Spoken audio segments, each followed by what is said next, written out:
Tere tulemast Keila Vikerkaare lasteaia Meri Neitsi rühma lugemispesasse. Mina olen Meri Neitsi rühma õpetaja ja minu nimi on Malle. Ja tahan teile rääkida pisut, miks oleme meie oma rühma kujundanud lugemispesa. Alati on teatud põhimõtted, mida peaks pesa kujundamisel jälgima. Ja nagu ühele pesale kohane, sobivad sinna hästi mõnusad pehmed asjad, padjad, pehme mööbel, vaibad. Sobiv on lugemispesa märgistada logoga. Seal on meil logo. Ja kindlasti on lastega vajalik läbi arutada ja kokku leppida lugemispesa kasutamise head kombed, mis siis peaksid olema hästi nähtavad lugemispesas. Lugemispesas võib olla ka lugemispesa maskott, kes on alati pesas kohal, on lastele sõbraks ja ühtlasi hoiab silma peal, et väikestel lugejatel kõik hästi oleks. Ja lugemispesa raamatud peaksid olema terved ja korralikud.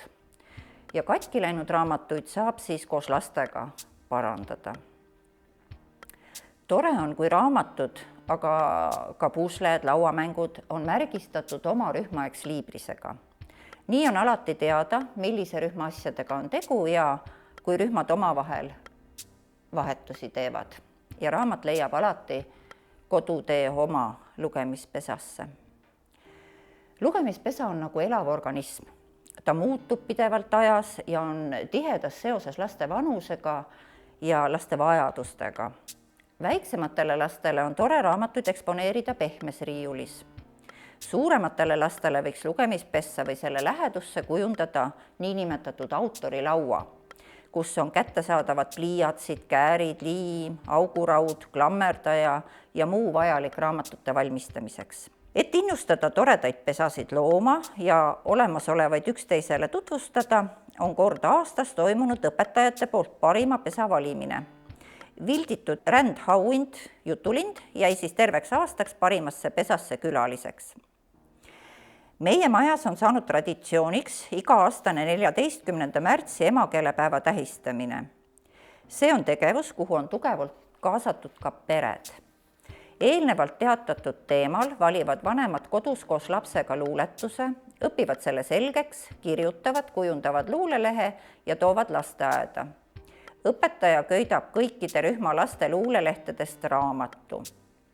Kõik lapsed saavad kodus õpitud luuletusi rühmas teistele lastele esitada ja 14. märtsile kõige lähemal lasteaiapäeval toimub luulehommik lasteaiasaalis. 23. aprillil, raamatu- ja roosipäeval, toovad laste vanemad heal meelel lasteaeda huvitavaid raamatuid. Vastutasuks saavad laste ja õpetajate poolt meisterdatud roosi.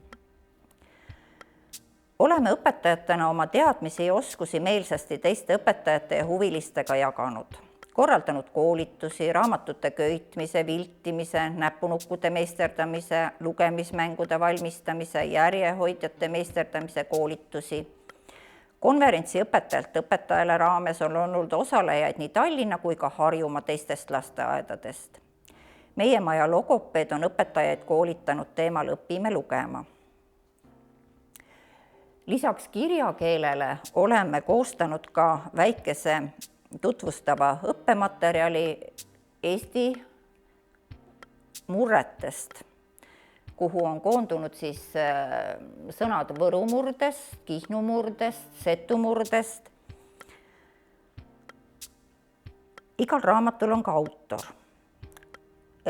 Et tutvustada raamatute autoreid, oleme teinud stendid ja väljapanekud lastekirjanikest, näiteks Heljo Mänd, Jaan Rannap, Kertu Soans ja samuti Eesti Lastekirjanduse Keskuse poolt valitud aasta autorite kohta. Lugemispesa projekt on väga-väga laialdane ja pakub palju võimalusi kirjasõnaga tegelemiseks. Hea on jälgida Eesti Lugemisühingu lehekülge, uurida teiste tegemisi ja võtta osa pakutavatest koolitustest ja konverentsidest.